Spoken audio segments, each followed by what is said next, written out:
La fotografía parece tranquila. Francisco Franco está sentado, inmóvil, con la expresión cerrada que había convertido en una forma de gobierno.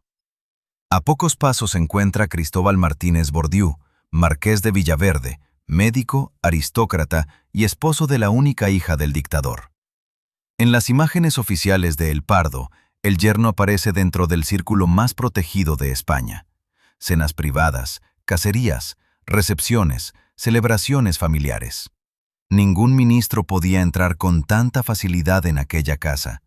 Ningún empresario podía sentarse tan cerca del hombre que decidía carreras, fortunas y destinos. Pero la cercanía engañaba. Villaverde estaba dentro de la familia y al mismo tiempo fuera del verdadero poder. Podía tocar la puerta del despacho. No podía decidir lo que ocurría detrás de ella. Décadas después, la escena más reveladora no sería una boda ni una ceremonia de Estado, sino una habitación de hospital. Noviembre de 1975. Franco agonizaba rodeado de médicos, aparatos, tubos y partes clínicos redactados para un país que recibía cada día una versión cuidadosamente administrada. Al frente del equipo estaba su propio yerno, el hombre al que la prensa había bautizado con una mezcla de ironía y obediencia como el yernísimo. Tenía, por fin, el cuerpo del dictador bajo su responsabilidad. Sin embargo, para entonces ya era demasiado tarde. La sucesión estaba decidida. El poder había elegido otro camino. ¿Cómo podía el hombre más cercano a Franco terminar sin una función política real? ¿Por qué el dictador permitió durante años que su yerno acumulara prestigio, negocios y símbolos, pero lo mantuvo lejos de la herencia que verdaderamente importaba? La versión pública era sencilla. Cristóbal Martínez Bordiú había entrado en la familia por amor a Carmen Franco, la única hija del jefe del Estado. Era un joven cirujano de apellido aristocrático, ambicioso y seguro de sí mismo. La boda celebrada el 10 de abril de 1950 en El Pardo parecía unir dos mundos que el régimen necesitaba reconciliar: el poder nacido de la guerra y la respetabilidad de la vieja sociedad española. Él aportaba un marquesado, ella aportaba algo mucho más valioso: acceso directo al centro de la dictadura. Durante años, las revistas ilustradas mostraron una familia ordenada. Franco y Carmen Polo en el centro, su hija, su yerno y los nietos alrededor. Una continuidad casi monárquica, aunque el régimen insistiera en no llamarla así. El mensaje era evidente. El caudillo no era solo un gobernante, también era el patriarca de una casa estable. Sus decisiones parecían proyectarse más allá de su propia vida, y Villaverde parecía destinado a desempeñar un papel en ese futuro. No necesariamente como sucesor formal, pero sí como guardián del apellido, mediador económico y jefe del clan cuando el dictador desapareciera. Eso fue, en parte, lo que ocurrió. Tras la muerte de Franco, el marqués se convirtió en una figura central de la familia. Pero el poder político ya no estaba allí. Había sido transferido a Juan Carlos de Borbón, designado sucesor a título de rey en 1969. La familia conservó propiedades, relaciones y memoria. El Estado tomó otra dirección. La verdadera historia de Villaverde no es la de un hombre expulsado de El Pardo. Es más incómoda. Fue admitido, utilizado, recompensado y finalmente apartado del único lugar al que no podía acceder por matrimonio. Para comprenderlo, hay que retroceder antes de la boda, cuando ninguno de los dos protagonistas sabía todavía qué clase de intercambio estaba a punto de realizar. Cristóbal Martínez Bordiú nació en 1922 en una familia vinculada a la aristocracia provincial. El apellido le ofrecía posición, pero no el poder absoluto que encontraría después. Estudió medicina y construyó una identidad pública de cirujano moderno, en una época en la que la cirugía cardíaca comenzaba a adquirir un prestigio casi heroico. La bata blanca podía presentarlo como un hombre de ciencia, no solo como un beneficiario de la política. Esa distinción sería esencial durante toda su vida. Villaverde entendió pronto que en la España de la posguerra, el mérito profesional y la proximidad al régimen no eran caminos separados. Podían reforzarse mutuamente. Un apellido abría una puerta, una relación familiar abría todas las demás. Su ambición no tenía por qué ser exclusivamente política. El acceso podía transformarse en prestigio médico, cargos, empresas, invitaciones y una red de protección difícil de distinguir del poder institucional. Carmen Franco había nacido en 1926. Era la única hija de Francisco Franco y Carmen Polo. Desde niña vivió dentro de una familia convertida en símbolo público. Su padre no era simplemente un militar. Después de la Guerra Civil, era la figura alrededor de la cual se organizaba el Estado. Su madre, vigilante de las formas, comprendía el valor político de la apariencia, la religión y la respetabilidad. Para Carmen, el matrimonio no podía ser una elección puramente privada. El hombre que se acercara a ella se acercaba también a la jefatura del régimen. La joven había crecido bajo protección y observación. Su vida familiar estaba rodeada de ceremonias, personal de servicio, autoridades y visitantes que medían cada palabra. El afecto existía, pero nunca estaba separado de la jerarquía. Casarse significaba abandonar parcialmente la tutela de sus padres sin salir realmente de su órbita. Necesitaba un marido aceptable para la familia, católico, socialmente reconocido y capaz de convivir con una presencia dominante, la de Franco. Cristóbal ofrecía exactamente eso. Era médico, aristócrata y poseía una seguridad personal que podía interpretarse como independencia. Pero esa independencia tenía un límite. Para entrar en el Pardo, debía aceptar que la familia de su esposa no era una familia normal. El suegro no podía ser contradicho como un suegro común. Cada desacuerdo privado podía adquirir una dimensión pública. Cada privilegio concedido podía convertirse en una deuda. No sabemos qué cálculos hicieron los protagonistas antes del enlace. Los recuerdos posteriores y la prensa social tienden a simplificar el comienzo de los matrimonios poderosos.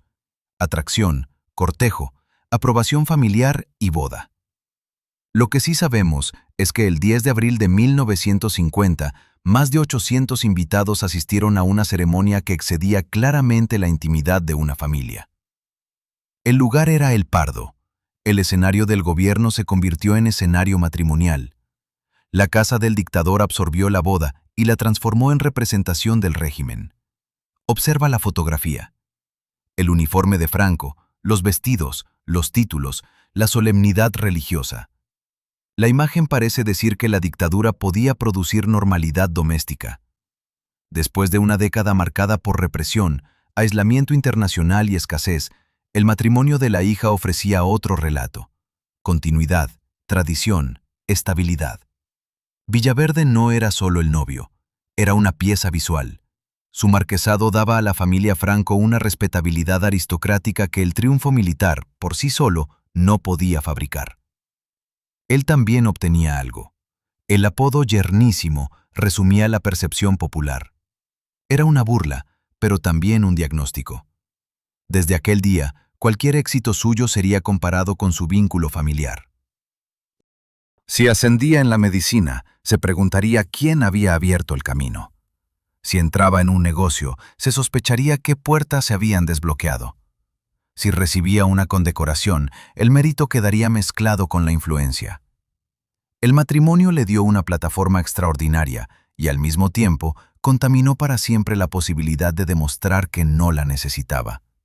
Esa fue la primera trampa. Villaverde podía acumular poder social, pero difícilmente podía convertirlo en legitimidad independiente. Cuanto más crecía, más evidente resultaba que crecía bajo la sombra de Franco. La proximidad que lo elevaba era también la que impedía que se convirtiera en una figura propia. Todavía no podía saberlo, pero acababa de establecerse el patrón que definiría el resto de su vida. En el Pardo, la vida privada y la vida institucional se mezclaban constantemente. Ministros, militares, empresarios, diplomáticos y familiares atravesaban los mismos pasillos. Una comida podía servir para celebrar un cumpleaños o para observar quién estaba cerca del dictador. Una cacería podía ser ocio, pero también una ceremonia de acceso. En ese mundo, Villaverde disfrutaba de una ventaja incomparable.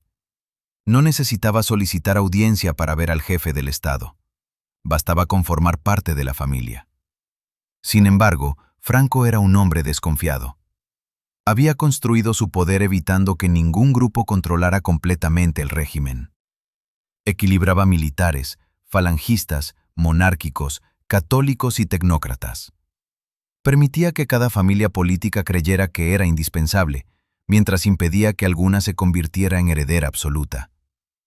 Aplicó una lógica parecida dentro de su propia casa. Concedía favores, aceptaba proximidades, toleraba ambiciones.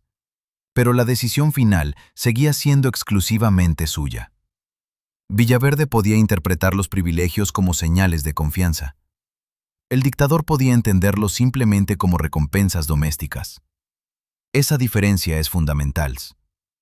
El yerno veía una posición que crecía. Franco veía a un familiar útil cuya influencia dependía de él. No existe un documento que pruebe que el marqués esperara formalmente suceder a su suegro. La sucesión directa habría sido, además, difícil de justificar dentro del diseño legal del régimen. Pero no hacía falta aspirar a la jefatura del Estado para esperar una herencia política. Bastaba con imaginarse como intermediario, consejero, protector de los intereses familiares o figura decisiva en la continuidad del franquismo. Pero el régimen tenía un problema que ninguna fotografía familiar podía resolver. Franco no tenía un hijo varón. Su hija no estaba destinada a gobernar. Su yerno carecía de una base política propia y, sobre todo, de una legitimidad que pudiera sobrevivir a la desaparición del dictador. Convertir el Estado en patrimonio explícito de los Franco habría revelado con demasiada claridad el carácter familiar del sistema. Franco quería conservar su obra, pero necesitaba presentarla como algo superior a su propia casa. Aquí aparece la primera gran contradicción. El dictador permitió que su familia se beneficiara de la cercanía al poder, pero evitó que esa familia recibiera oficialmente el Estado. Podía tolerar el enriquecimiento, los negocios y el prestigio. No estaba dispuesto a arriesgar la continuidad del régimen, entregándola a un yerno cuya autoridad procedía únicamente de matrimonio. Durante los años 50 y 60, Villaverde desarrolló una carrera médica rodeada de atención. Participó en operaciones que la prensa presentó como demostraciones de modernidad científica. Su figura combinaba bata blanca, título nobiliario y acceso a El Pardo. Para sus defensores era un cirujano brillante injustamente reducido a su parentesco. Para sus críticos, era la expresión perfecta del favoritismo franquista. Ambas imágenes podían convivir, porque la transparencia institucional era limitada, y la prensa operaba dentro de un sistema de censura y obediencia. También se relacionó con iniciativas empresariales, entre ellas las vinculadas a la fabricación y comercialización de motocicletas. Con el tiempo, la cultura popular transformó el marquesado de Villaverde en Vespa Verde, un apodo que mezclaba burla social, negocio y sospecha de privilegio. No todas las acusaciones que circularon pueden demostrarse del mismo modo. Lo importante es el patrón. Cualquier actividad económica del yerno era interpretada a través de la familia. El apellido Franco actuaba como garantía y como condena. Recuerda la fotografía de El Pardo. El yerno está dentro del encuadre, pero no ocupa el centro. Esa composición se repetía en la vida política. Podía ser visible, incluso importante, siempre que la luz principal siguiera cayendo sobre Franco. La primera fractura profunda no fue un escándalo matrimonial ni una ruptura pública. Fue una decisión de Estado. Desde el final de la Guerra Civil, Franco había mantenido abierta la cuestión sucesoria. España fue declarada reino en 1947, pero el trono permaneció vacío. El dictador se reservó el derecho de proponer a su sucesor. Durante años permitió que distintas ramas monárquicas, ministros y grupos del régimen especularan. Esa espera reforzaba su autoridad. Todos necesitaban su aprobación. En ese juego, la familia Franco podía creer que conservaría una posición central. Villaverde, como esposo de la única hija, parecía situado para influir en cualquier solución. Pero la sucesión no iba a organizarse alrededor de él. Franco observaba a Juan Carlos de Borbón desde que era joven, controló parte de su educación y lo mantuvo cerca del régimen. La monarquía ofrecía algo que el yerno no podía aportar: una legitimidad histórica separada del apellido Franco y al mismo tiempo dependiente de la voluntad del dictador. En 1969, Franco designó a Juan Carlos como sucesor a título de rey. El acto tuvo una precisión devastadora. El futuro del Estado quedaba vinculado a una persona elegida por Franco, pero no perteneciente a su familia directa. Villaverde conservaba acceso, honores y posición. Perdía la posibilidad de convertirse en puente indispensable hacia el futuro. No sabemos cómo recibió en privado aquella decisión. Los documentos disponibles no permiten reconstruir una conversación definitiva entre suegro y yerno. Tampoco puede afirmarse que Villaverde hubiera exigido otro desenlace. Lo que sí está documentado es el resultado. Cuando Franco muriera, Juan Carlos heredaría la jefatura del Estado. El marqués heredaría únicamente su lugar dentro del clan. Esa decisión parecía jurídica. También era personal. Franco estaba diciendo que la proximidad familiar no equivalía a confianza política. Había permitido que su yerno creyera, o que los demás creyeran, que formaba parte de la estructura de poder. Pero cuando llegó el momento de definir la continuidad, eligió a alguien que podía representar a España sin llevar el apellido Franco. Aquí puede hablarse de traición, pero solo si entendemos la palabra con cuidado. No fue necesariamente una promesa rota en una habitación cerrada, fue una traición estructural. El régimen había convertido la cercanía al dictador en una moneda. Villaverde había construido su identidad pública con esa moneda. Y Franco, al final, decidió que no tendría valor en la sucesión.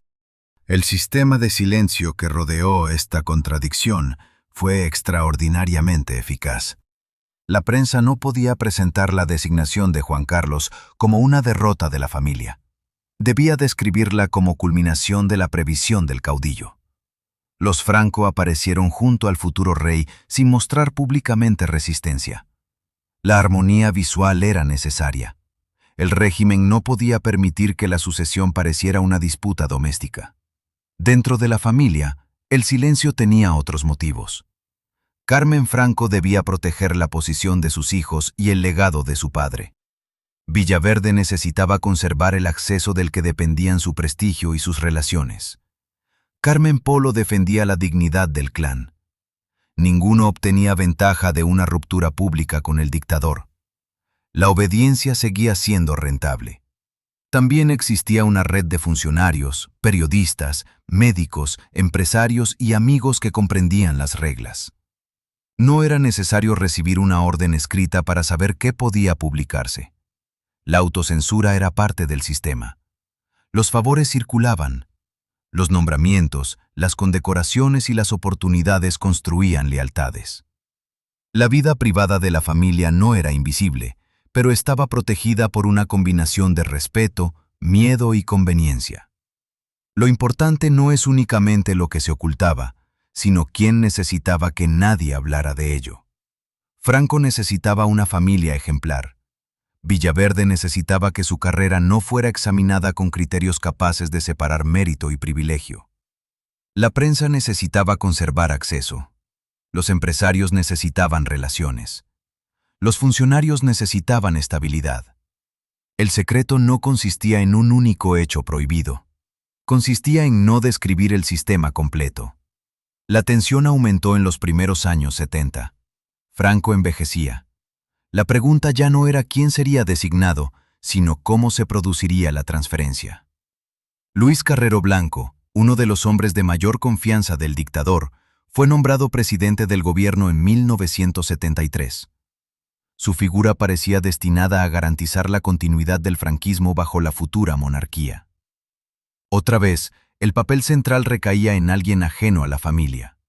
El asesinato de Carrero Blanco en diciembre de aquel año alteró el equilibrio. El régimen perdió a su principal organizador para el día después. La incertidumbre aumentó. En ese contexto, la familia Franco seguía siendo visible, pero no se convirtió en alternativa política. Villaverde no recibió una misión de Estado. Su posición continuó siendo doméstica, médica y social. Algunos sectores del entorno familiar miraron entonces hacia otra posibilidad. Carmen Martínez Bordiú, hija mayor de Cristóbal y Carmen, se había casado en 1972 con Alfonso de Borbón y Dampierre, bisnieto de Alfonso XIII. La boda tuvo una dimensión política evidente. Para ciertos monárquicos y miembros del régimen, Alfonso podía representar una alternativa a Juan Carlos. La nieta de Franco quedaba unida a una rama borbónica. De pronto, la familia parecía haber encontrado otra puerta hacia el trono. La ceremonia fue grandiosa.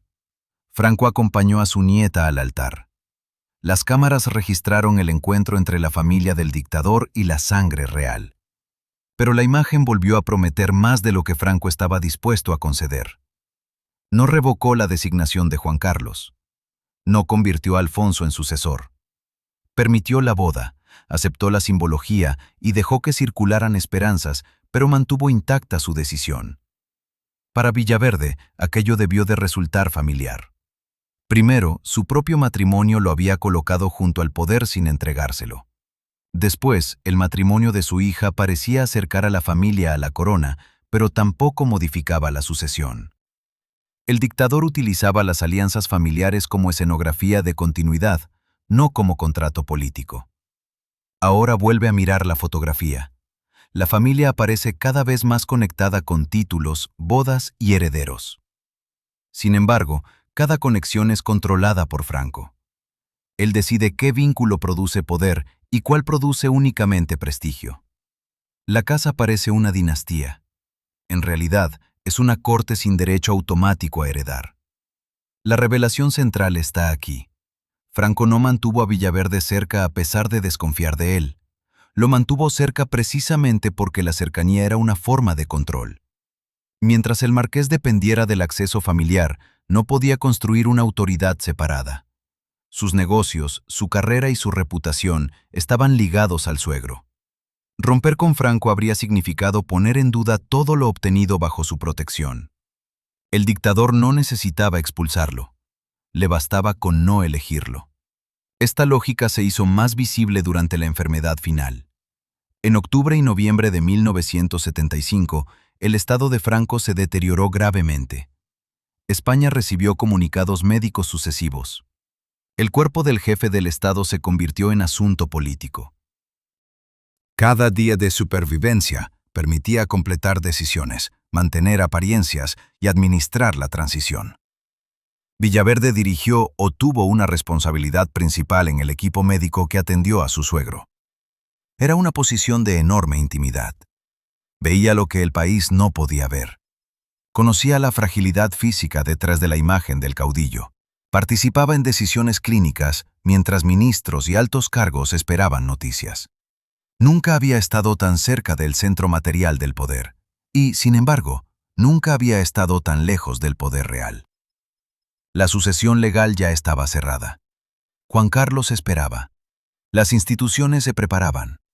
El yerno podía intervenir sobre el corazón, el aparato digestivo y la circulación del dictador, pero no sobre el mecanismo político que comenzaría a funcionar después de su muerte. La habitación del hospital resume toda la relación. Franco, reducido a un cuerpo dependiente. Villaverde, convertido en autoridad médica. Durante unos días, los papeles parecían invertirse. El suegro necesitaba al yerno. Pero incluso en esa inversión existía una trampa. Si el tratamiento prolongaba la agonía, el médico quedaría asociado al sufrimiento. Si fracasaba, sería juzgado por la muerte del hombre que había gobernado España durante casi 4 décadas. Si lograba estabilizarlo, solo aplazaba una sucesión que no le pertenecía. Posteriormente, la actuación médica fue objeto de críticas y controversias. Se discutió si se había prolongado innecesariamente la vida de Franco y si algunas intervenciones respondían también a necesidades políticas. No todas las interpretaciones pueden demostrarse. Lo que sí puede afirmarse es que los partes clínicos y las decisiones médicas tuvieron consecuencias institucionales. La medicina y la política quedaron mezcladas hasta el final. Años después se publicaron fotografías de Franco agonizante, rodeado de tubos y equipos. Villaverde reconoció haber tomado las imágenes, aunque sostuvo que le habían sido sustraídas. Aquellas fotografías destruyeron la iconografía oficial.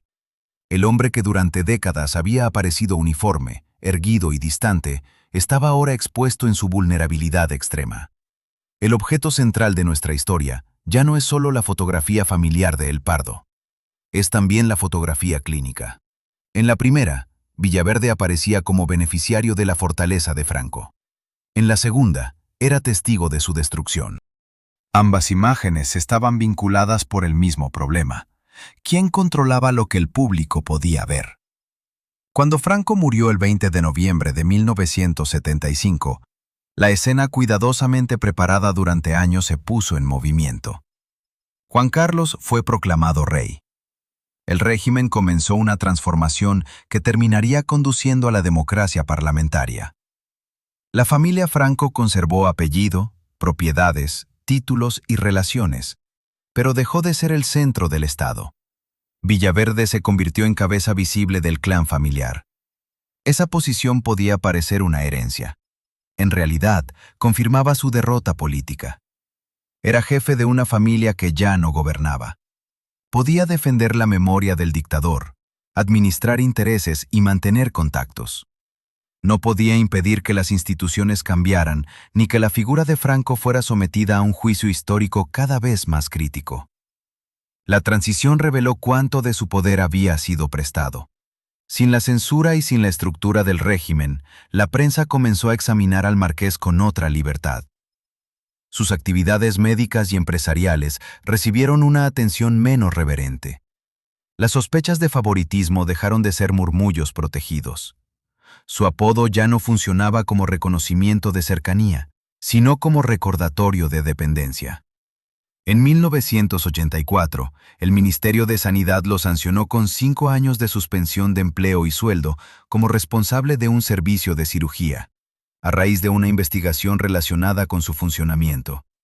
La medida fue recurrida y formó parte de una controversia profesional compleja, pero su significado público resultaba inevitable. Bajo Franco, Villaverde había sido presentado como símbolo de excelencia. En democracia, sus responsabilidades podían ser revisadas por una administración que ya no dependía de su suegro. No significa que toda su carrera fuera ficticia, ni que cada acusación fuera cierta. Reducirlo a un impostor sería tan simple como presentarlo únicamente como gran cirujano. La cuestión es otra. Durante décadas había vivido en un sistema que hacía imposible separar con claridad capacidad, favor y protección. Cuando ese sistema desapareció, la duda sobrevivió. Carmen Franco permaneció a su lado hasta la muerte del marqués en 1998. El matrimonio atravesó décadas de rumores, tensiones y exposición pública, pero no terminó en una ruptura oficial. Tampoco debe interpretarse automáticamente esa permanencia como pasividad. Carmen protegía una estructura familiar, un patrimonio y una memoria. Separarse habría significado abrir una grieta en el relato que sus padres habían construido, la familia unida como extensión del orden político. Ella tenía motivos propios para conservar esa imagen. Era la única hija de Franco y después de 1975 se convirtió en una de las principales guardianas de su legado privado. El silencio no era solo obediencia al marido o al padre, era una forma de poder. Quien conserva documentos, recuerdos, propiedades y acceso a la intimidad, decide qué partes de la historia llegan al público y cuáles permanecen dentro de la casa. Con el paso de los años, memorias, entrevistas, investigaciones y disputas patrimoniales fueron modificando la imagen de la familia. El paso de Meirás, las propiedades, los títulos y los archivos se convirtieron en objeto de debate público y judicial. La sociedad española ya no aceptaba sin discusión la versión doméstica producida por el franquismo. La pregunta dejó de ser cómo vivía la familia del caudillo y pasó a ser qué había obtenido gracias al poder. Villaverde no llegó a controlar esa memoria. Murió antes de que muchas de las grandes controversias posteriores alcanzaran su intensidad actual. Pero su figura quedó atrapada en una palabra: yerno. Médico, empresario, aristócrata, esposo y padre de 7 hijos. Todo terminó subordinado al vínculo que lo había elevado. Esa es, quizá, la forma más completa de la traición. Franco no necesitó despojarlo públicamente. Le concedió una identidad que dependía de él y después construyó una sucesión en la que esa identidad no servía. Lo hizo visible sin volverlo indispensable. Lo enriqueció en prestigio sin ofrecerle legitimidad. Le permitió acercarse al cuerpo del poder, pero no a su transmisión. No sabemos si Villaverde se sintió traicionado. No existe una confesión definitiva que permita afirmarlo. La palabra pertenece a la interpretación de los hechos, no a un documento firmado. Pero el resultado es claro. El hombre apodado Yernísimo fue la prueba viviente de que, en torno a Franco, incluso los privilegios podían funcionar como una forma de subordinación. Regresemos a la fotografía inicial. Franco ocupa el centro. El yerno está cerca, correctamente vestido, incorporado a la escena. Durante años, España fue invitada a ver en esa proximidad una señal de continuidad. Ahora sabemos que significaba otra cosa. El encuadre no mostraba a un heredero, mostraba a un hombre cuya posición terminaba exactamente donde comenzaba la voluntad de su suegro. Y volvamos también a la segunda fotografía, la del hospital. Allí ya no hay uniformes impecables ni ceremonias, solo un cuerpo agotado y un médico de la familia. Villaverde puede observar, tratar, registrar la escena. Pero fuera de la habitación, el futuro pertenece a otro hombre. Juan Carlos será rey. El marqués regresará al clan. La puerta del poder se cerrará sin necesidad de echarlo. Franco le dio todo lo que podía verse. Y le negó lo único que importaba: